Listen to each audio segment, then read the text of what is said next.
사실 이제 요즘에 그 경상북도인가요? 그쪽으로 해서 산불이 크게 났죠. 이게 사실 이제 28절에 있는 말과 그냥 적용이 되는 거거든요. 그래서 생육하고 번성하라 뿐만 아니라 정복하고 다스리라 이렇게 했는데, 사실 이제 자연에 대한 책임, 이것을 개혁주의, 즉 장로교 계통의 신앙을 가진 교회가 개혁주의적인 신학적 입장을 취하거든요. 개혁주의는 다른 것이 아니라 우리 이제 전에부터 우리 김 목사님을 통해서 말씀이 전파되는 그런 신학적인 경향, 그 신앙, 그게 바로 개혁주의 신앙입니다. 에서는 우리가 빨리 천국 가야 되겠다, 이 세상은 뭐 하냐 라든지 세상이 빨리 망했으면 좋겠다, 빨리 천국이나 가자, 이런 생각과는 다릅니다. 이 땅에서도 하나님 나라를 위해서 살아가고, 이 땅에 우리 믿는 자뿐만 아니라 교회뿐만 아니라 일반 사람들도 하나님의 자비와 선하심과 하나님의 능력과 하나님의 지혜와 이런 걸 알아가고, 믿는 사람은 말할 것도 없고, 그렇게 되기를 원해서 이 땅에 하나님의 영광이 나타나기를 원하는 사람들의 신앙적 특징을 가지거든요. 그런 의미에서 자연 환경에 대한 책임을 굉장히 강조하는 편입니다. 이것에 어떻게 되든 상관없다, 우리 믿어 구원만 받으면 된다, 빨리 천국 가자, 이런 계열이 아니고, 이 땅에서도 하나님이 창조주이신 것이 얼마나 우리에게 큰 은혜인가, 창조주 하나님이 구원주 하나님이 되신 사실이 우리에게 얼마나 큰 축복인가 하는 것을 늘 감사하면서 일상생활에서 살아가고, 또 교회 생활하고 신앙생활하고 사회생활하는 것을 강조하는 이런 신학적 강조점을 가진 게 개혁주의입니다. 산불 저도 잘 못 보다가 이제 오늘 조금 봤더니 너무 심각하더라고요. 그래서 이런 것들이 빨리 잘 해결이 됐으면 좋겠고, 요즘에 이제 세계적인 추세가 이런 것에 대한 관심보다는 좀 이제 다른 쪽으로 이렇게 많이 가 있는 것을 느껴요. 그래서 환경이 어쨌든지 간에, 세상이 어쨌든지 간에, 다른 나라에 어쨌든지 간에 내 나라만 챙긴다든지, 정의가 어쨌든지 간에 이득이 주로 이익이 되느냐 안 되느냐가 우선적이다라든지, 이런 식의 것들이 좀 안타깝게, 개인적으로는 안타깝게 느껴집니다.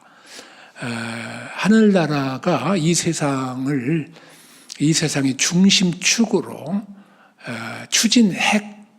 추진력을 발휘했으면 좋겠다라고 할 때, 이 교회가 또 우리가 가지는 가치관, 무엇보다 세계관, 이것이 더 확산돼서 세상 사람들도, 나아가서는 세상 정치인까지도 이 성경적인 세계관과 가치관에 동의하고, 이것을 정책으로 펴내고, 이것을 정치적인 수단을 동원해서 이렇게 그것이 이루어질 수 있도록 잠재력과 여러 가지 능력을 발휘하는, 이렇게 되기를 원하는 것인데, 이것이 바로 세상에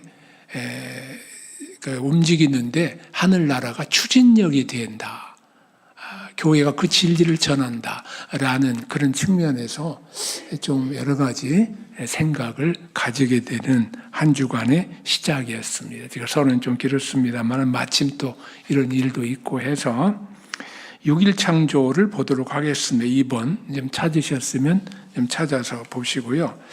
이제 12장 1장 2절부터 2장 3절까지인데, 여러분이 이것을 이제 늘 읽으면서 여러 가지 느끼시겠지만은 참으로 배울 것도 많고, 묵상할 점도 많고, 교훈도 참 많습니다. 이 한 절 한 절, 한 단어 하나가 너무나 소중한 말씀들이에요. 그것을 이제 짧은 시간에 이렇게 훑어 지나는 것이 사실 죄송스러울 따름입니다만은 그러나 좀 어쩔 수가 없는 그런 부분이 있고요. 또 제가 이제 이렇게 말씀드리는 것은 우리가 주로 쭉 해왔던 성경 전체에 입각해서 또 이제 조금 신학적인 부분을 좀 감안해서 또 오늘날에 어떻게 적용이 되는가 하는 부분을 염두해서 이렇게 말씀을 드립니다만은 사실 이제 이것이 그것만이 아니잖아요. 진화론에서는 어떻게 하나? 학교에서는 저렇게 가르치는데 이런다 이렇게 사는 사람이 많은데 얼마 전에 또 유명한 사람이 한국에 왔었죠. 네, 그분은 달리 얘기하는데 이런 것에 대해서 성경적인 답변은 뭐인가? 우리는 어떤 생각을 가져야 하는가? 이런 부분들이 수시로 그때그때 그냥 뭐 어디에서나 드러나는 측면이어서 그것까지 조금 얘기를 하겠다 싶으면 이건 뭐 무한정에 해당이 됩니다.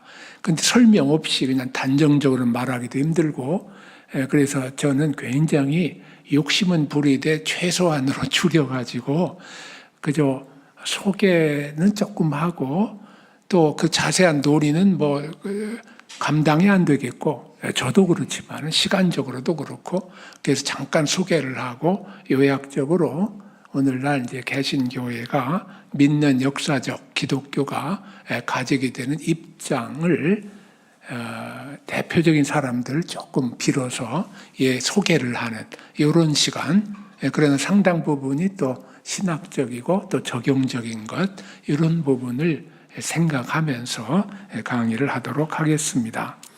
먼저 1장의 창조의 패턴 그랬어요. 그 이전에 이번 과정을 포함한다 그랬습니다. 우리가 이제 어렸을 때부터 만화 같은 데 보면은 이렇게 똑딱 이렇게 잘 안 되네. 잘 하는데 이런 순간에 순간적으로 모든 것이 다 완성되는 이런 식으로 마술적으로 이해하는 것이 많습니다. 그런데 1장은 이 천지창조, 무에서부터 창조하는 것을 마술과는 전혀 다릅니다. 마술과는 전혀 다릅니다. 여기서는 잘 보시면은 과정을 포함하고 있다 하는 것을 볼 수 있어요. 하나하나가 과정을 1일, 2일에서 6일까지 과정을 거치고 그게 완성됐을 때 마지막 7일을 완성을 축하하고 또 그것을 복을 주는 그러한 것으로 마지막 날을 마감을 하고 있습니다. 그래서 과정을 포함한다는 사실, 창조 이것이 그냥 무시간적으로 즉각 그냥 순간적으로 쫙 이것이 결코 아니다. 심지어 아담은 자기가 먼저 지음 받았을 때 홀로였잖아요. 그런데 자기가 있는 동안에 하나님이 하와를 지어서 데려왔잖아요. 이것은 창조 과정성이 엄청난 과정이 그 속에 포함되어 있다 하는 것을 알 수가 있어요. 또 그런 것뿐만 아니라 이 창조의 패턴이라고 되어 있는 이 부분은 엄청난 질서가 있다. 이제 질서가 있는데 기계적으로 기계처럼 막 이렇게 하나의 빈틈도 없이, 기계가 빈틈이 있으면 완전히 망가지고 뭐 안 돌아가잖아요. 그렇게 된 게 아니라 질서가 있으되 하나님의 주권적인 능력으로 하나님의 무한한 지혜로 됐다 하는 걸 보여줘요. 그래서 여기는 두 가지 패턴이 보여지는 건 두 가지입니다. 하나는 질서입니다. 그게 무슨 얘기냐면 첫째 날부터 여섯 날까지 그것이 굉장히 질서가 있다. 근데 패턴 그랬는데요. 패턴의 요점은 이 첫째 날과 넷째 날, 둘째 날과 다섯째 날, 셋째 날과 여섯째 날이 짝지어져 있어요. 그런데 그 짝지어진 원리는 뭐냐면은 첫째 날은 어떤 틀을 만들면 넷째 날은 그 안에 무엇이 들어가는가 하는 내용을 창조하세요. 첫째 날은 틀을 창조하시고 넷째 날은 그 내용을 창조하세요. 첫째 날이 뭡니까?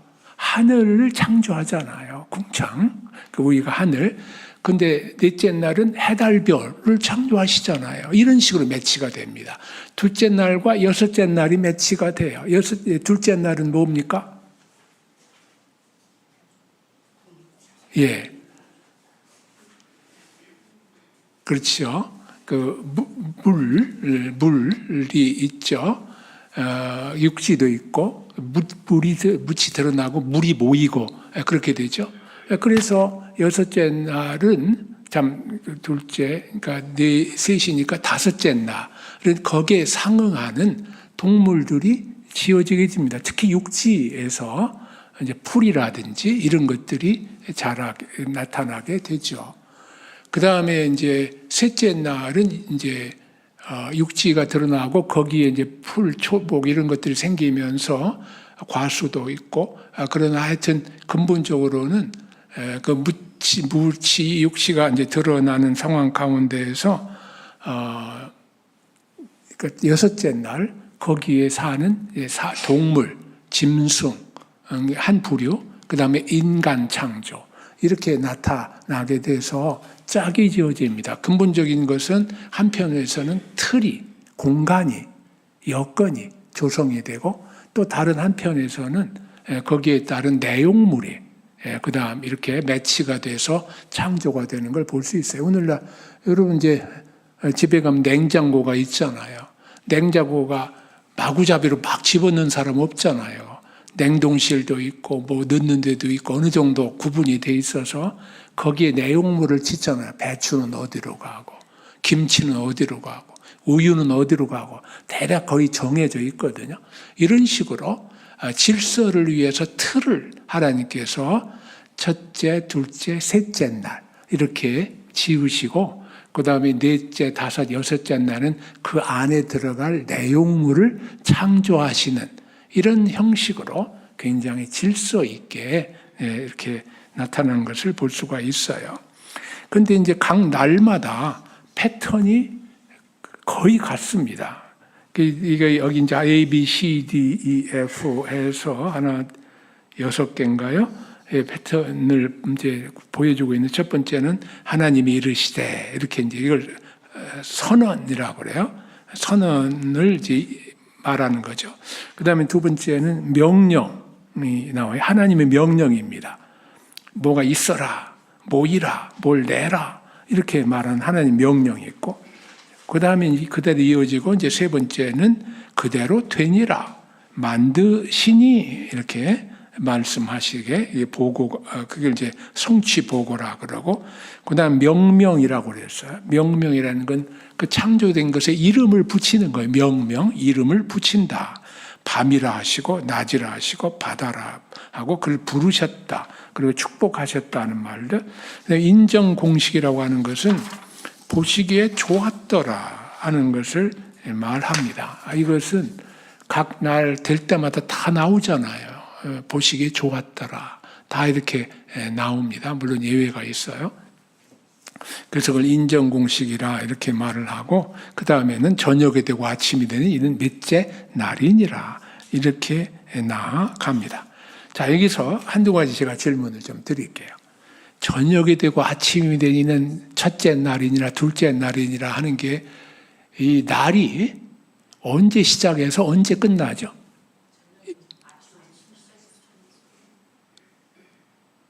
아침이 시작해서 저녁이 끝나요? 저녁이 되고 아침이 되니 이는 첫째 날이니라. 자, 그랬어요. 한 날의 시작은 언제예요? 저녁. 예. 제가 그럴 분이 있으시리라 기대하고 질문을 던졌어요.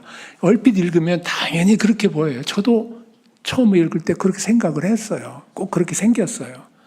그런데 이것은 이제 낮이 한 날의 시작, 낮이 포함이 되잖아요. 저녁이 되고 아침이 첫째 날이면 태양이 비치는 날은 어디로 갔어요? 낮은? 그래서 이것은 한 날 전체를 표현한 말이 아니라 그렇게 되니 몇째 날이니라 해서 끝나는 시간을 보여주는 것입니다. 당연히 언제부터냐? 아침부터 저녁으로 갔는데 저녁이 되고 또 아침이 되니 몇째 날이냐? 그날 밤을 포함해서 카운트 방식이 오늘날은 어떻게 됩니까? 자정부터 자정까지잖아요. 밤 한가운데부터 그 다음 밤 한가운데까지 시간 그렇게 카운트를 하잖아요. 근데 이것은 그게 아니라 우리도 다 그랬죠. 아침 해 뜰 때부터 저녁이 되고 아침이 되니 아침이 될 때까지 그런 것을 가리킨다라고 보는 것이 더 좋다라고 봅니다. 그리고 여기에 이제 아까 이 보시기에 좋았더라 그랬는데 제가 기계적이 아니라고 그랬어요. 이게 둘째 날 같은 경우에는 보시기에 좋았다라는 말이 없어요. 없어요. 근데 이게 몇째 날인가? 셋째 날인가? 거기에는 보시기에 좋았다라는 말이 2번 나와요. 그러면 보시기에 좋았다는 말이 없으면 이것은 나쁜 날이고, 보시기에 좋았다는 말이 2번 있으면 더블로 좋고, 한 번 더 있으면 따따블로 좋고, 뭐 이렇게 된 건가? 제가 기계적이 아니라고 말씀을 드렸어요.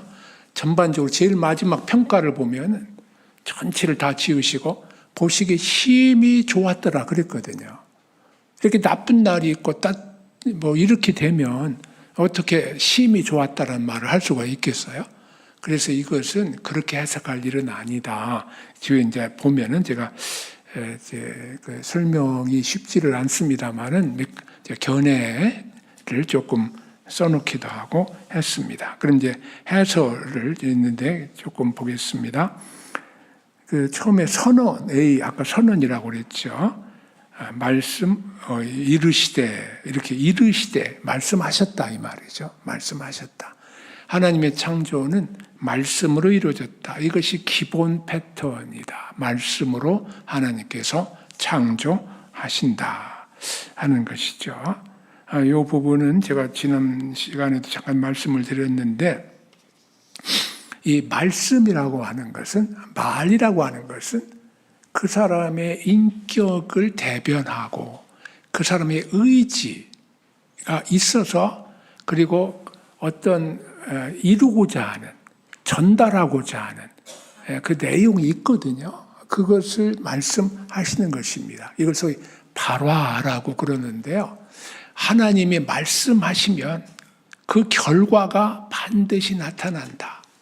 인간이 말을 하는 것은 그렇지를 않죠, 물론. 그런데 하나님의 그 말씀은 반드시 그 결과가 있다. 이렇게 이제 보는 거죠. 그래서 말씀이 능력이 있다. 이렇게 또 표현하기도 하고요. 그래서 이것은 단순한 자연의 힘, 뭐 우주의 기운 이런 것이 아니다. 여기서 말씀이라고 말하는 것은 그런 것이 아니고 무엇이냐? 인격적인 하나님. 그분의 인격에서부터 발화, 말씀하시는 것이다 하는 것을 이제 볼 수가 있습니다. 이것이 오늘날 참 많은 인간의 기원과 세상의 기원에 대해서 말할 때 대부분 다 비인격적으로 얘기를 하고 인격적으로 말하는 것 같은데 그럴 때 다 범신론이고 아니면 다신론이고 신들이 많아서 서로 투쟁하고 뭐 싸워서 이겼는데 이렇게 잘나가지고 피는 뭐가 되고 몸은 뭐가 되고 뭐 이런 식으로 설명을 하거든요. 이런 것들은 범신론적이고 다신론적 설명입니다만은 그러나 성경은 인격적인 하나님이 말씀으로 자기의 창조 계획을 말씀하시며 그 실행의 방식으로 왕처럼 왕이 명하시면 그대로 다 이루어지는 것처럼 그대로 다 이루어졌다라고 하는 것을 이제 보여주고 있습니다. 말씀의 능력, 명령하시면 성취된다라는 것이죠. 그래서 그 성취의 능력을 우리는 입기운이다. 말씀하시는 입기운. 근데 이제 우리는 좀 더 구체적으로 말하면 성령이다 하는 것을 이제 알 수가 있죠. 여기서 하나 좀 말씀드리고 싶은 것은 이 말씀이 힘이 있고 말씀이 중요하다 하더라도 이 말씀이 말하는 사람과 상관없이 된다 하는 그런 것은 아니에요. 이게 좀 이제 미묘한데, 예를 들어서 불교 중에서 티베트 불교라든지 또 여러 가지 동양의 종교에서는 우주의 기본 의미 있다 이렇게 생각을 하고, 또 혹은 이런 것들을 조화롭게 하는 그 말을 정확하게 발성하면 그런 그 힘을 내 뜻대로 움직일 수 있다. 뭐 이런 식의 생각을 하죠.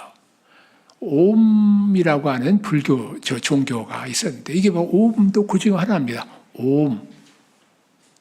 처음 들어보셨어요, 많이? 몸에 나타나는 거 옴이 아니고, 옴이란 말이 우주의 기본 의미다. 그것이 우주를 움직이고 지탱하는 힘이다. 이렇게 해서 일본에서 이제 불교, 옴 종교 이게 있었면서 문제를 많이 일으켰었는데, 어쨌든 이런 식으로 인격과 상관없이, 하나님의 그 인격과 상관없이 그저 누구든지 정확한 발음만 하면 능력이 나타나는 이런 것은 아니다. 이것은 주술적인 것에 가깝죠. 우리나라에도 이제 주술까지는 아니어도 좀 비슷한 이런 것들이 꽤 있어서 연초가 되면은 늘 이런 돈을 좀 벌고 그러는데, 이런 주문과 술법은 잘못된 것은 말할 것도 없죠. 이것은 인격적인 하나님의 말씀을 가리킨다. 이제 그대로 되니라 이런 것은 이제 두 가지를 가리키죠. 하나님의 초월성과 주권 그랬는데, 창조주로서 피조물과 다르다 하는 초월성을 보여준다. 그러니까 범신론이 잘못된 다 신이다. 뭐 이런 식으로 하는 게 잘못된 거죠. 또 주권을 가리킨다. 하나님이 좀 작은 신이 더 큰 신의 명령을 받고 뭐 이런 식의 것이 아니에요. 만들고 내팽개쳐버리는, 시계공이 시계를 만들고 나는 모르겠다, 네가 알아서 가라, 이런 것도 아니에요. 이것은 하나님이 주권적으로 다스린다. 다스린다는 것은 지속적으로 관여하신다는 말씀이거든요. 이걸 보통 섭리 이렇게 말을 합니다만은, 자, 이러한 하나님으로서의 관계, 그리고 우리 인간으로 치면은 피조물로서의 관계, 이걸 이제 언약 이렇게 표현을 합니다만, 그 다음에 이제 네 번째는 명명기로 해서 늘 낮이라 밤이라 바다라 땅이라 이름을 붙였어요. 이건 두 가지 의미가 있다. 소유권을 나타낸다. 하나님 창조자의 소유권, 통치권을 나타낸다. 이름을 짓는 것은 통치 행위로서 아주 대표적인 경우입니다. 그래서 이름 짓는, 옛날에 왕들이 이제 좀 조그만 나라들이 이제 남의 나라의 속국이라고 그게 딸린 그런 이제 나라로 이렇게 있다가 다른 나라 와가지고 이 나라를 뺐잖아요. 그러면 많이 하는 방식이 뭐냐면은 이름을 그 다시 뺏은 큰 나라 왕이 다 자기가 빼앗아 온 작은 나라 왕들의 이름을 고쳐버립니다. 엘리사밧, 이런 현상은 이제 이스라엘 종교, 특히 유대 종교의 마지막 요시야 이후에 많이 나타나는데, 이런 식의 얘기를 해요. 그것은 뭐냐면 너는 내 것이다 이거예요. 내가 내 이름을 지어줬다. 이렇게 말하는데, 하여튼 그 소유권과 통치권, 넌 이제부터 내 치하에 있는 사람으로서 내 말을 잘 들어야 한다 하는 것이고, 다섯 번째 보시기에 좋았더라 라고 하는 것이고요. 좋았더라 하는 것은 창조주의 만족과 기쁨을 나타낸다. 그런데 여기 잘못하면 이 번역이 여호와 보시기에 좋았더라. 그래서 하나님이 그냥 어쨌든지 간에 하나님은 보시기에 좋았다. 이게 오늘 하도 이제 이렇게 주관론적인 해석이 생각이 많아가지고 사실 별로 그렇지 않은데 하나님은 좋게 보셨다. 이렇게 얘기를 하는 건 매우 잘못된 것입니다. 이건 왜 그러냐면 원래는 보시기에 좋았다는 번역상의 문제지 원래 그대로 직역하면 그것이 좋다는 것을 하나님이 보셨다. 예요. 따라서 이것은 하나님만 어거지로 인간들은 안 그런데 하나님만 좋아하신다. 이런 뜻이 아니고요. 좋다 하는 것을 하나님도 인정하시고 감지하셨다는 것이니까 이것은 모든 인간도 하나님의 형상으로 지음받았잖아요. 하나님 형상으로 지음받은 인간은 하나님의 이러한 인지, 속성 이런 것들과 조화가 되기 때문에 하나님의 마음과 조화가 된 모든 사람은 하나님이 좋아하는 것을 좋아하고 하나님이 싫어하는 것을 싫어하게 되는 이런 것이 당연한 것이거든요. 그래서 이렇게 보시기에 좋았다는 것을 혹시 하나님만의 주관적인 그리고 인간과는 상관없는 이런 것으로 볼 사람이 전혀 없겠지만은 혹시 이제 그런 사람들이 혹 있을 수도 있어서 말씀을 드립니다. 그래서 저녁이 되고 아침이 되니 하는 것은 말씀을 드렸고요. 이것이 이제 유대적인 카운트 방식이다. 그 다음 날 아침 번동이 트기 전까지. 그래서 이제 그 반가로 두 번째 전체적으로 혼돈과 공허로부터 질서와 충만으로 진행한다. 과정이라고 그랬잖아요. 과정의 방향이 처음에는 혼돈과 공허예요. 혼돈과 공허도 피조물이라 말씀을 드렸어요. 거기서부터 질서와 충만한 것으로 이렇게 진행되는 방향이다. 아까 대칭 구조에 대해서는 좀 말씀을 드렸고요. 이것은 좀 보시면 다시 확인이 되실 것입니다. 그 다음에 이제 세 번째 반가로 좀 가서 보면 이쪽 도표 아까 그걸 보시면 창조의 날, 욤. 아까는 옴이고 이건 욤입니다. 욤은 이제 히브리어로 날도 되고 낮도 되고 영어의 day가 낮도 되고 날도 되잖아요. 그와 똑같아요.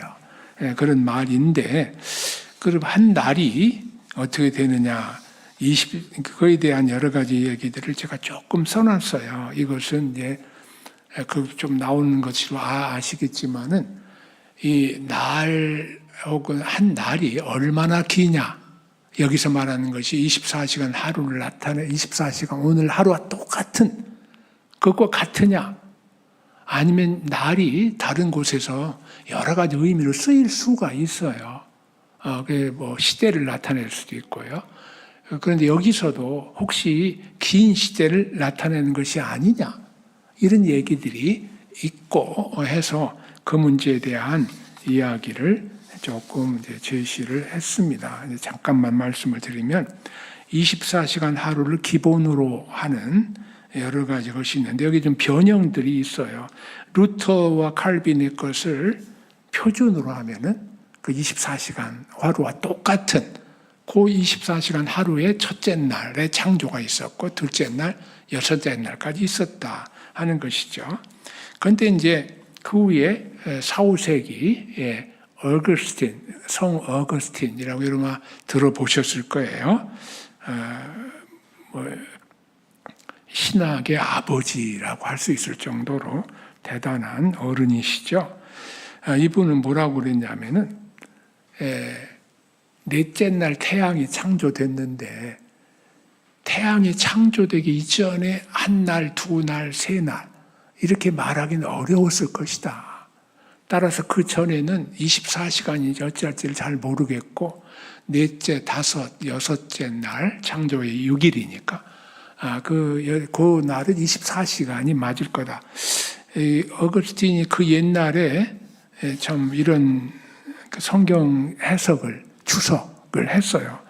참으로 놀라운 일입니다. 사실은 오늘날로 이제 정통 보수에서는 칼빈과 루터의 것을 따라서 24시간이나 모두다 이렇게 할 수도 있지만 어거스틴은 벌써 그 옛날에 조금 태양 전에는 다르지 않냐 이런 말까지도 했었다 하는 것이고요. 그 다음에 이제 세 번째로 이재영이라고, 이분은 유명한 구약학자죠. 우리 한글 이름도 있어요. 한국 사람들이 너무 좋아해서 이재영이거든요. 영, 젊다라는 뜻의 그게 성이거든요. 근데 우리나라 이름이 뭐냐면 이재영이에요. 다 이재영 이렇게 할 정도로 친근한 분이고 아주 보수적이면서도 역할을 아주 크게 했던 그런 분인데, 이분은 또 뭐라고 그러냐면 처음에 혼돈과 공허 상태가 얼마나 지속됐는지 모르겠다 이렇게 이제 얘기를 해요. 그러면 그 날의 길이는 모르겠다 이렇게 이제 얘기를 하는 거거든요. 아주 대표적인 보수적인 학자인데, 그다음 근래에 그 같은 대학의 포이트레스 같은 경우는 뭐라고 그러냐면은 제일 7일이 안식일이잖아요. 안식일이 굉장히 특이한 게 참 많아요. 그 중에 하나가 뭐냐 그러면은 저녁이 되고 아침이 되니 이는 몇째 날이니라. 근데 7째 날이니라 이렇게 해야 되잖아요. 그게 없어요. 그래서 이분은 그걸 주목해서 이 날은 좀 특별하고, 그래서 이게 정상적으로 날이 무조건 다 24시간이라고 말하기는 어려울 거다. 일상 시간, 우리가 오늘날 말하는 그것과는 좀 다르지 않겠냐. 이런 얘기도 하고 있어요. 이분도 아직 은퇴를 했는데 지금 웨스트민스터 신학교의 조직신학 또 성서신학 교수거든요. 이렇게 됐다. 제가 이렇게 좀 소개하는 것은 24시간을 기본적인 그런 시간으로 마음에 가지더라도 이것이 주석상으로 볼 때 이런 이야기들이 보수주의 학자들도 할 수가 있다. 따라서 이것을 목숨 내걸고 사활적으로 이렇게 말하기보다 성경이 말하는 것은 요미 몇 시간이냐? 너 몇 시간이냐? 23시간. 너 지옥 가. 몇 시간이냐? 24시간. 넌 합격. 몇 시간이냐? 25시간이요. 이런 산수도 못해? 지옥 가. 이런 식으로 말하는 거 아니고, 사실 창세기 1장부터 11장까지 초점은 그 창조의 사실, 창조주가 누구인지, 무엇을 창조하는지, 이 세상 모든 존재하는 모든 것을 하나님이 창조하셨다.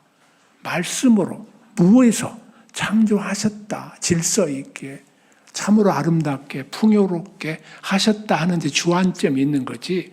지금부터 몇 년 전에, 그리고 그때 처음부터 하루가 24시간 오로지 그것밖 54시간이고 그것과 조금 다른 얘기를 하게 되면 너는 지옥 간다 라는 식의 그런 접근은 좀 조심해야 된다 하는 그 얘기를 제가 좀 하려고 하는 것입니다.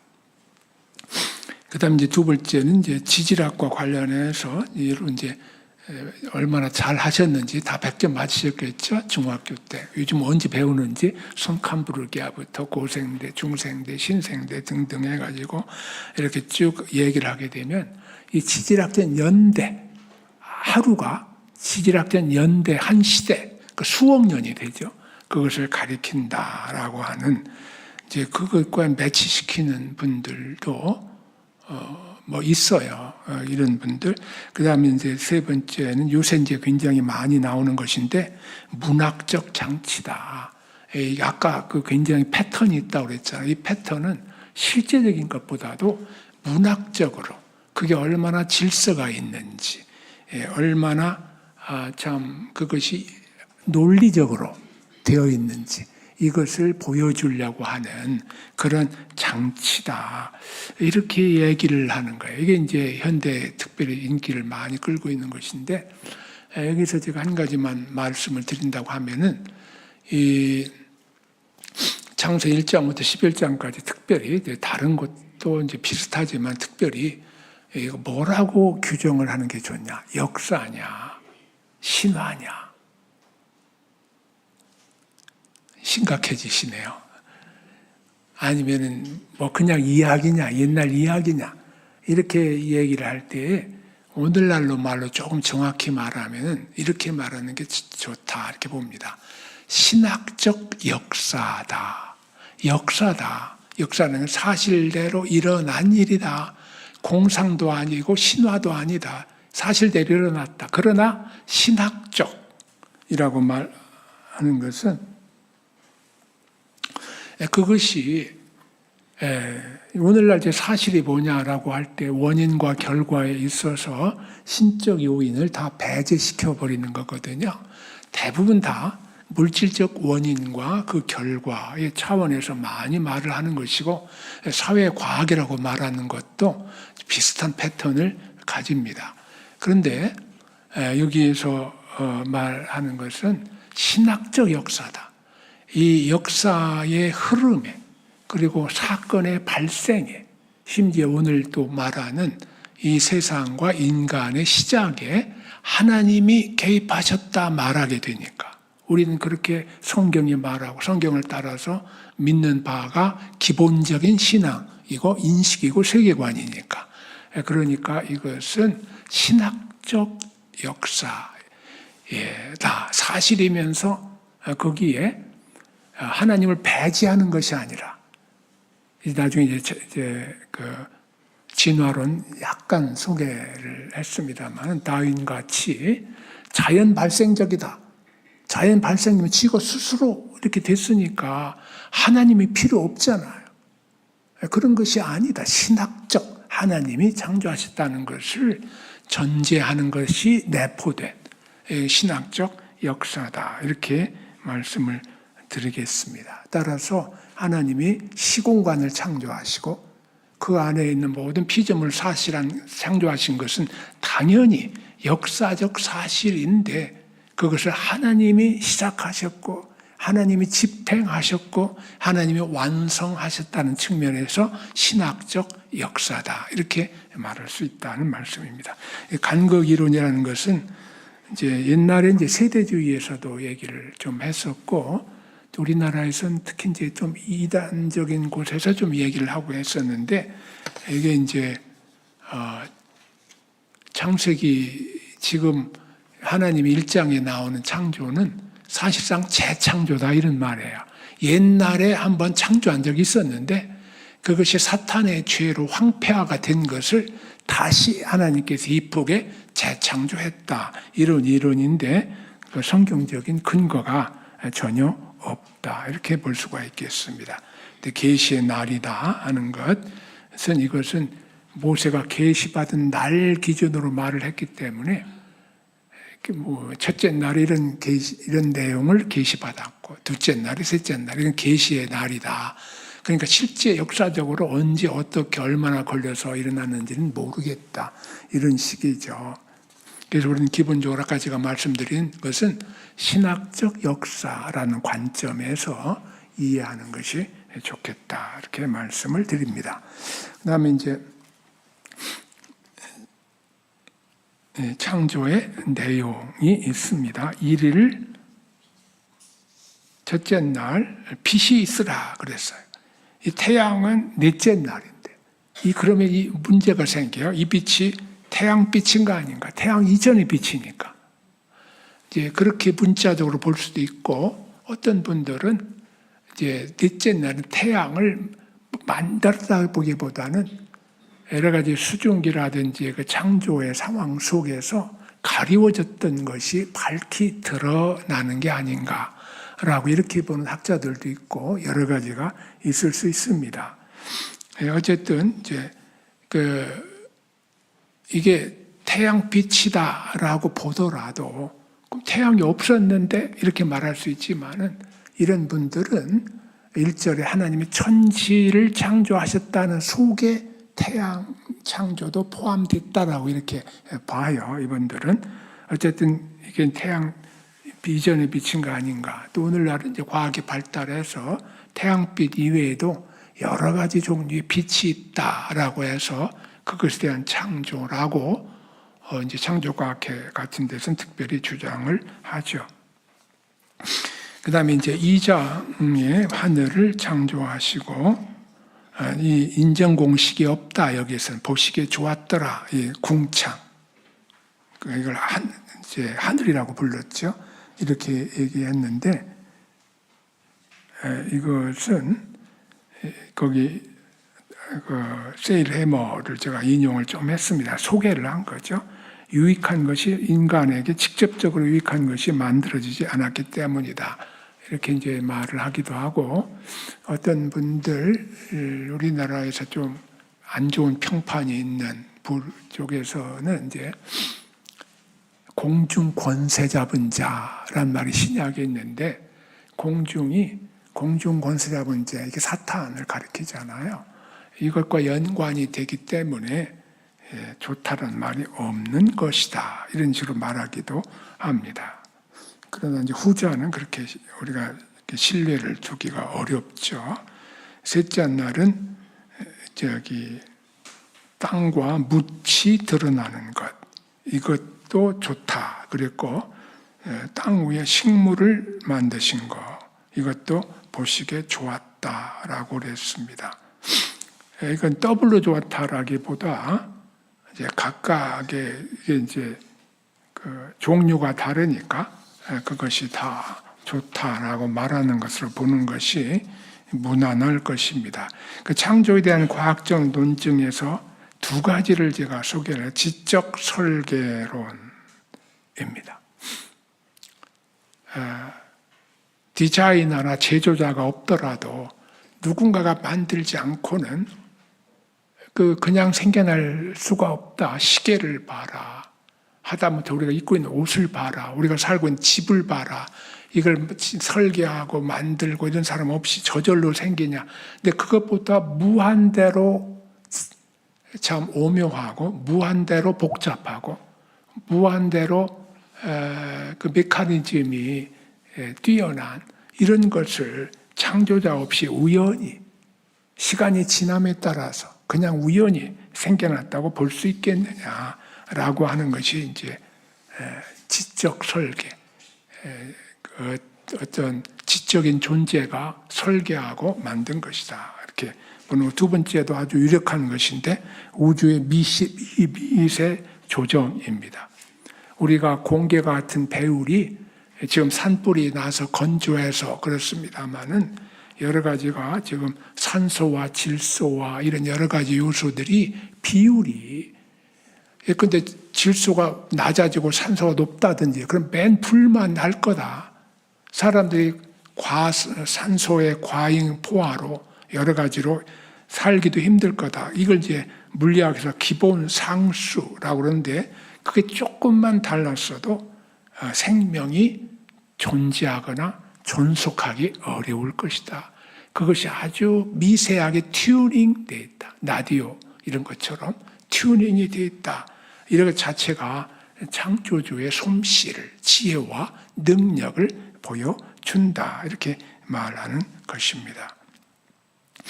소진화와 대진화 이런 얘기를 했습니다만은 이게 이제 소진화라고 하는 말은 그렇게 좋은 말은 아닌데 우리 입장에서는 이것은 예컨대 어떤 동물이든 식물이든 있잖아요. 그것이 환경이 오래 지속됨에 따라 약간의 변화를 보일 수가 있습니다. 이걸 소진화라고 그래요. 근데 그냥 변화 혹은 발전이라고 부르는 것이 사실 좋아요. 대진화라고 하는 것은 근본적인 그러한 변화가 있는 것입니다. 지금 무슨 이야기냐면 여기 제일 마지막 점에 사과가 여러 가지 종류가 있어요. 사과 종류 뭐가 있어요? 제 아내가 과수원집 딸인데 한번 얘기 좀 해봐요. 사과 종류?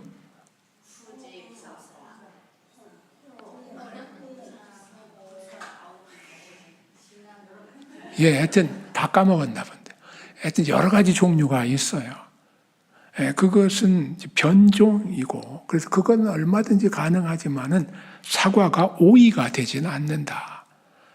이 아까 말한 소진화, 발전, 변화, 이것은 여러 가지 사과의 종류에 해당되는 것이고, 또 사과가 오이가 됐네. 오이가 어떻게 됐지? 사과가 오래 했으니까 우연히 오이가 됐다. 이렇게 말하는 것이 이제 진화론적인 설명이다. 제가 굉장히 거칠게 얘기하는 거예요. 그러나 예컨대 이제 그런 식으로 설명할 수 있다는 얘기입니다. 네 번째, 해달별 얘기가 나옵니다. 하나 이것을 그다음에 이제 다섯 번째, 새와 물고기, 공중의 새와 바다의 물고기. 이것이 시원적인 괴물들이 아니라 바다의 물고기는 특별히 고대 중동의 소라에서 그 시원성 물고기로 나오거든요. 욥기에도 조금 그런 것들을 좀 의심케 하는 것을 가리키는 구절들이 좀 있기는 합니다.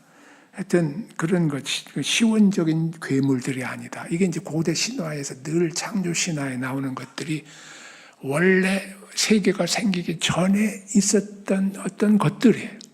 근데 그런 것들이 싸움에 패해서 피로 또 토막내 가지고 이 세상이 됐다 하는 이런 설명이에요. 그것과는 전혀 다르다. 이건 하나님이 창조하신 피조물일 뿐이다. 이렇게 말할 수가 있습니다. 그 다음에 제6일 짐승과 사람을 창조하셨죠. 그래서 제3일에 창조된 채소와 과일을 제6일에 창조된 짐승과 사람이 먹고 살 수 있도록 돼 있다. 여기 이제 그 육지 동물을 나타낼 때 가축, 기는 것, 땅의 짐승 이렇게 셋으로 분류를 했어요. 이것은 오늘날 무슨 과학적 분류 뭐 이런 것이 아니라 실용적이고 보이는 대로의 분류입니다. 여기서 긴다라고 하는 것은 뭘까요? 지렁이 같은 거? 이런 것처럼 느낄 수 있지만은 여기서 긴다라고 하는 것은 땅 위를 돌아다니는 이런 뜻이기 때문에 벌레도 포함될 수 있겠지만은 벌레를 지칭하는 말은 아닙니다. 여기서 이제 창조에 대해서도 조금 폭을 넓힐 필요가 있어요. 예를 들어서 말씀으로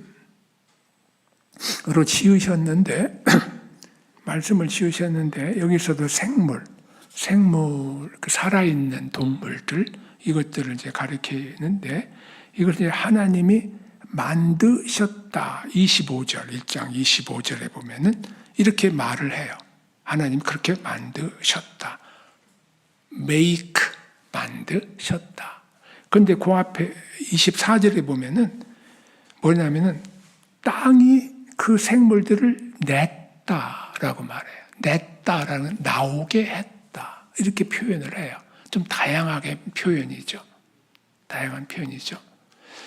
또 땅이 내라 이렇게 이제 풀 같은 거 동물들 이런 표현들 하나님이 만드셨다 하는 표현들 이런 것들이 같이 평행적으로 똑같은 사실을 말하는데 사용되고 있다 하는 점 이런 점들에 대해서 우리는 창조의 방법에 대해서 좀 폭넓은 이해 혹은 폭넓은 그 언어의 사용이 있었다라는 것을 볼 수가 있었습니다. 인간 창조에서 중요한 것은 남자와 여자로 지으셨다. 특별히 그래요.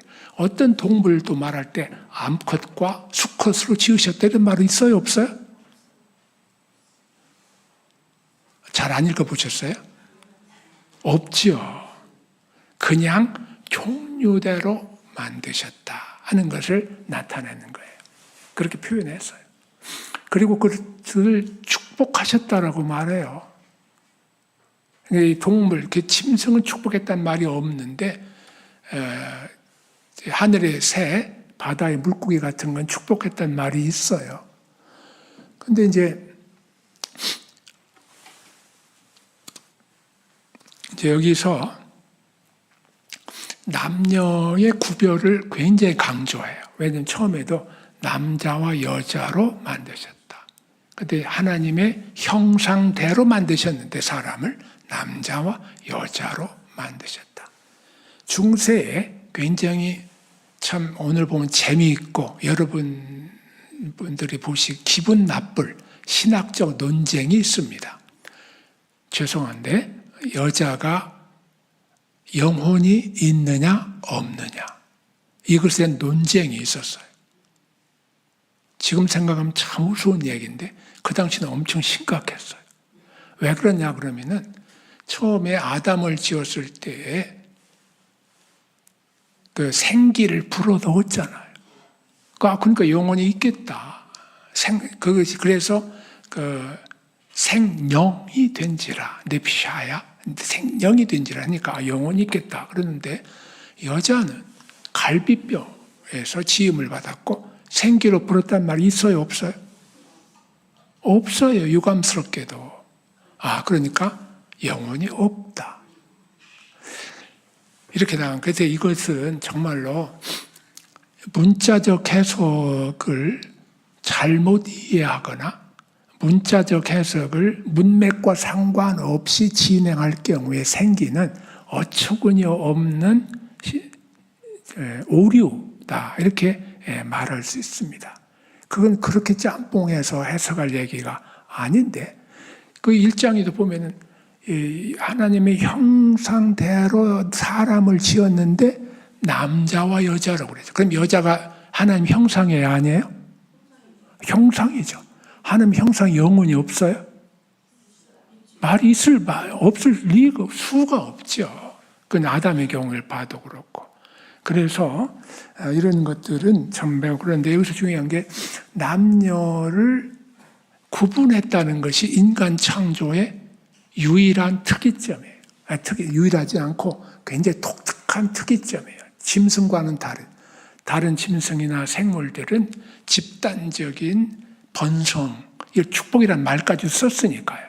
그것이 보존되는 것을 중시했지만 사람의 경우는 남자와 여자로 보존하셔서 가정을 통해서 그 후손이 하나님의 형상을 이어가고 그들이 문화명령이라고 해서 이 피조세계를 다스리는 그런 일을 감당하고 또 그들을 보존케 하는 소위 위임명령이라고 해요. 문화명령을. 그런 사명을 위임받았다라는 측면에서 그 일을 어떻게 감당해요? 어떻게 생육하고 번성하며 어떻게 그 일을 감당했느냐? 남자와 여자로. 이렇게 감당한다. 즉 부부를 가리키는 것이죠. 자, 이렇게 중요한 특징이 1장부터 잘 나타나 있다 하는 것이죠. 그 다음에 안식은 구별하고 복 주신 날이다. 거룩하게 하셨다, 이 날을. 이건 굉장히 중요해요. 거룩하게 하셨다는 건 하나님께 속하게 했다는 것이 성별해서 어떻게 하나님께 드려진 것이 된 것이죠. 하나님께서 성별한 것은 예컨대 성소 같은 것은 다른 텐트와 큰 차이가 없어요. 근데 어떤 차이가 있냐? 왜 거룩하냐? 하나님이 지정하셔서 구별하셨어요. 뭐를 위해서? 하나님이 거기에 거처하기 위해서. 이게 실질적이면서도 상징적인데 그렇게 한 거란 말이죠. 근데 7째 날을 거룩하게 하셨다는 것은 이건 특이해요. 성소 같은 것은 텐트를 그렇게 하셨다 이렇게 말씀을 할 수 있는데 나를 거룩하게 하셨다는 것은 그 나를 하나님이 시간적인 성소로 그 날에 하나님께서 특별하게 축복으로 임하시는 그런 것을 나타내는 말로서 거룩하게 하셨다. 이렇게 말할 수가 있겠습니다. 안식에 대해서는 굉장히 많은 참 은혜롭고 복된 많은 신학이 구약과 신약에 존재하고 있습니다.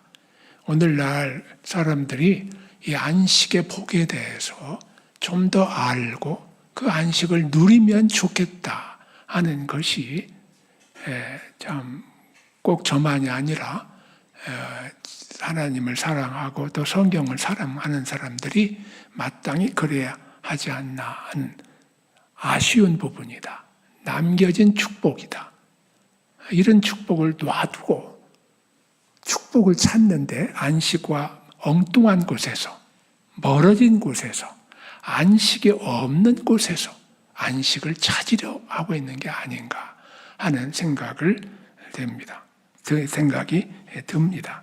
여기 있는 대로 새로운 세계로의 진입이다. 이런 얘기를 했는데요. 이건 특별한 날로 내 시작이다. 낮과 밤, 저녁이 되고 아침이 되었다는 말이 없고 몇째 날이 되었다. 이런 말도 없습니다. 이런 특별한 그 안식은 그 외에도 안식의 그 영감의 소스가 됐어요. 그래서 이것은 하나님의 안식, 하나님이 쉬셨거든요. 이건 단순히 말하면 창조를 멈췄다, 창조가 완성되었다 이렇게도 말할 수 있지만은 그 날을 복 주시고 그 날을 거룩히 하셨거든요. 그 시간이 하나님의 특별한 임재의 시간이라고 하는, 말하자면은 시간이 존재의 집, 하나님 존재의 집 이렇게 말할 수 있는 특별한 곳이 됐거든요. 원래 아인슈타인에 의하면 시간과 공간은 하나라고 할 정도이잖아요. 그래서 공간을 거룩하신 하나님은 시간도 거룩히 하셔서 그날에 복 주셨다. 그런데 이것은 안식의 개념이 성경 전체적으로 7일 날 안식일이 되죠. 7년째 무슨 면제년 안식년이 되죠. 50년 희년이 되죠. 그 다음에 그 하나님의 영원한 안식, 벌써 7째 날이 하나님이 거의 거하시니까요. 영원한 안식이 되죠. 또 역사적으로도 가나안은 안식에 들어가는 것이 되죠. 또 신약에서도 히브리서에 보면은 구원이 곧 영원한 안식에 들어가는 것이다. 이렇게 똑같은 말을 쓰고 있어요. 오늘날 복잡하게 돌아가는 기계가 사람을 일로 몰아넣는 듯한, 그러나 이제는 기계 정도가 아니라 육체적인 그런 것뿐만 아니라 이제 정신적인 것까지도 AI가 사람을 몰고 가는, 대신한다고 하지만 사실은 그 지배를 두려워하는 이런 식의 생활 가운데에서 참된 안식의 자리는 어디인가? 라는 것을 신앙적으로 고심을 해야 한다 하는 것이 이제 교회 신학자들이나 또 목사님들에게 주어진 것이긴 하지만은, 그러나 우리가 삶에 있어서도 실천적으로도 어떻게 이 복잡하고 힘든 세상 가운데서 하나님의 참된 안식 가운데 들어갈 수 있는가 하는 것을 신앙적으로 늘 살아내야 하는 것이 우리의 복된 신앙생활의 큰 부분이다. 이렇게 말할 수 있겠습니다. 창조의 의미는 그 큰 세 번째 창조의 의미는 역사적, 신학적 의미가 있다 하는 것은, 창조가 역사적인 의미가 있고 신학적인 의미가 있다는 걸 보시는데, 창조는 뭘 보여주느냐? 1장을 2장, 1, 2장 통해 특히 하나님은 누구신가를 보여준다. 그 하나님 누구인 걸 보이냐? 하나님의 영광을, 능력을, 하나님의 섭리를, 선하심을, 하나님의 신성을, 하나님의 유일한 경배 대상인 것을 보여준다. 1, 2장은 특별히 인간이 피조물이라는 사실, 특별한 피조물이라는 사실, 이게 반과로 두 번째야, 특별한 사실, 피조물이라는 것을 보여준다. 하나님의 영광스러운 작품이다. 중요한 것은 제품이 아니다. 작품이다. 하나님이 인정하신 바고 하나님의 기쁘신 뜻이고, 인간이 그러나 죄 때문에 신임하는 가운데 들어가지만은 그러나 새 창조의 구원을 약속받는다 하는 것이고요. 그 반가로 세 번째는 특별히 구원의 부요함, 이것이 창조의 언어로 되어 있다. 창조를 알지 못하면 구원에 대해서 제대로 모르고 따라서 구원의 풍요로움과 그 은혜를 제대로 못 누린다. 이런 얘기예요. 그것이 오늘날 특별히 조금 아쉬운 부분입니다. 우리의 안목이 창조에 미치지 못한다면 구원에 대한 안목도 빈약할 수밖에 없다. 이런 얘기를 하고 있는 것입니다. 그래서 구원의 비유가 그리스도도 창조주다. 이건 우리의 구세주 그리스도가 창조주라고 말함으로써 창조와 구원이 하나다는 걸 보여줘요. 거듭남도 창조의 역사예요. 너희가 새로운 피조물이라. 새로운 피조물이라. 이거 창조의 얘기거든요. 구원은 새 창조다. 선한 일도 창조를 위해서. 너희는 선한 일을 위해서 지음을 받은 자다. 이렇게 말해요. 성화도 창조의 과정이라고 말을 하고 있어요. 나날에 새로워진다. 날마다 새롭도다. 성화도 창조의 과정이다. 도심의 확신도 마찬가지이다. 그래서 구속은 창조를 회복하고, 그렇죠. 창조됐지만은 죄로 망가졌잖아요. 구속은 그걸 회복시켜요. 근데 또한 창조는 그 구속을 풍요롭게 누리게 하는데 봉사한다. 결론으로 창조에는 하나님 능력과 지혜와 신성이 나타나고, 이 창조의 하나님이 바로 구원의 하나님이시. 여러 번 말씀드렸습니다. 쭉 읽어보시고요. 그래서 이 창조가 세계관과 믿음의 기초이다. 하나님에 대해서 창조를 모르면 하나님을 제대로 알 수 없다. 인간에 대해서도 창조를 모르면 인간을 제대로 알 수 없다. 이 세상에 대해서도 창조를 모르면 세상을 제대로 알 수 없다. 물질을 섬기게 된다. 이런 이야기입니다.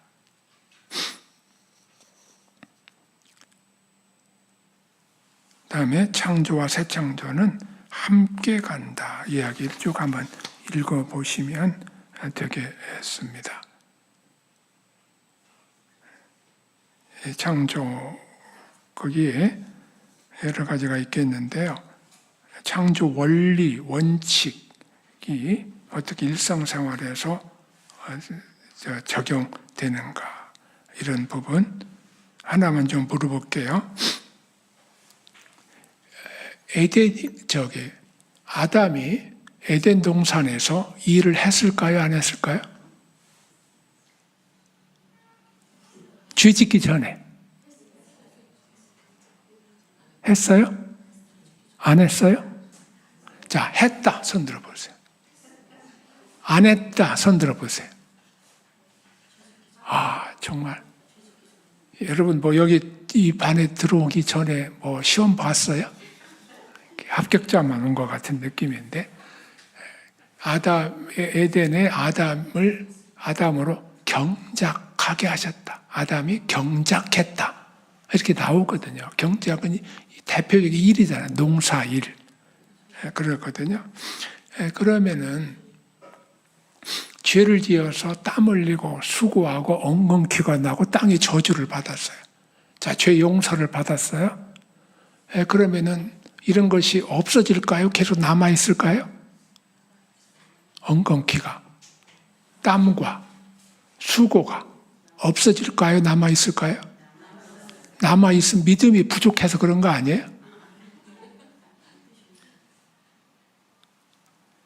그건 남아있는 것은 하나님의 섭리입니다. 우리 성화와 성장을 위해서 그것을 통해서 우리가 더욱더 그리스도의 형상을 닮아가도록 그렇게 하신 것이다 라고 말씀을 드릴 수가 있겠습니다. 자, 이렇게 해서 제가 첫 강의를 이제야 끝났습니다. 나름대로 열심히 달려왔는데, 제가 왔는데 이렇게 하긴 조금 그래서 조금이라도 들어가야 오늘 나눠준 거를 할 것 같아서 조금 첫 번째 참고만 보도록 하겠습니다.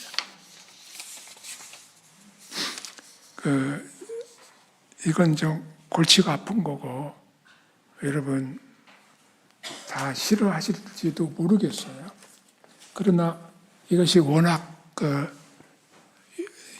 유튜브에 봐도 웬만한 데도 나와 있고 또 여러분 자녀들도 그렇고 여러분 자신들도 그렇고 이것을 어떻게 봐야 되냐 하는 신앙적으로 개혁주의 신앙에 입각해서 또 어린 성경을 하나님의 말씀으로 믿는 입장에서 어떻게 봐야 되냐 하는 것에 대해서 아무래도 창조를 말하면서 이것을 언급하지 않기가 힘들겠다, 또 궁금해하신 분이 계시겠다 하는 생각이 들어서 아주 짧게 제가 이제 아놀드라고 하는 분이 있어서 그분 것도 아주 짧은 논의인데 그걸 제가 더 짧게 줄여가지고 간단히 소개를 해서 대표적으로 무슨 얘기가 오고 가느냐 하는 정도만 아는 것으로 또 우리 입장은 크게 봐서 어떤 입장인가 하는 것을 말씀드리는 그런 목적으로만 간략히 했습니다. 좀 자세히 알고 싶다 그러면은 난감하네요. 제가 책은 소개해 드릴 수 있겠습니다만은 하여튼 좀 그렇게 큰 틀에서 좀 아시는 경우로 이렇게 끝냈으면 좋겠습니다. 여러분 다윈 얘기를 좀 썼고요. 종의 기원 얘기를 썼습니다. 이 세 가지 점에서 진화론을 소개했다. 첫 번째는 이제 우연적 발생,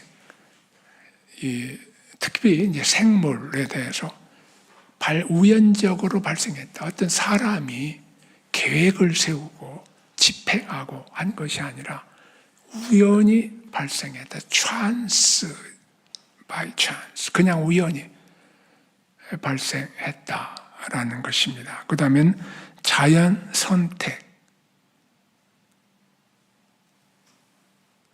natural selection이라고 하는 것인데 그것에 의해서 종이 결정된다 할까 이렇게 보았고, 적자 생존, 그 환경에 적응하는 것이 살아남았다라고 하는 것을 주장을 했다는 것이고요.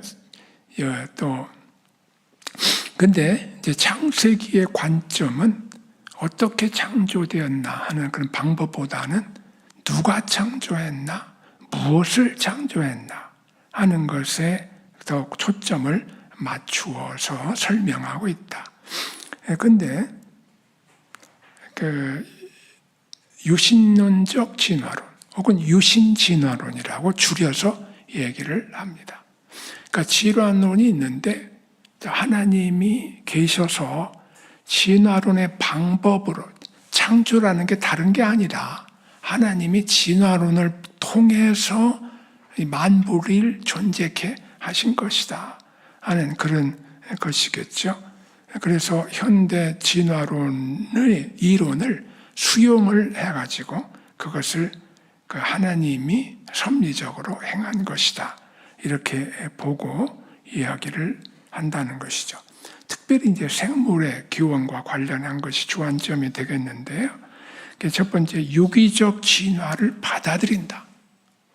이 유신 진화론은 유신 진화론도 종류도 많고 말할 것이 워낙 많아요. 이렇게 말하는 건 굉장히 이게 거친 것입니다. 그러나 어쩔 수가 없기 때문에 생물 진화에서 얘기한다면은 그 단세포에서 인간에 이르기까지 발전, 이것이 진화론적으로 진행되었다 하는 것을 받아들이고, 대진원, 즉 유인원, 원숭이죠. 쉽게 말하면 원숭이에서 인간으로 이렇게 발달했다 하는 것을 수용을 하면서 이것이 다 그 신적인 섭리 가운데 이런 방식으로 인간이 참 이 세상에 태어나게 되었다 하는 것을 이제 보여주게 됩니다.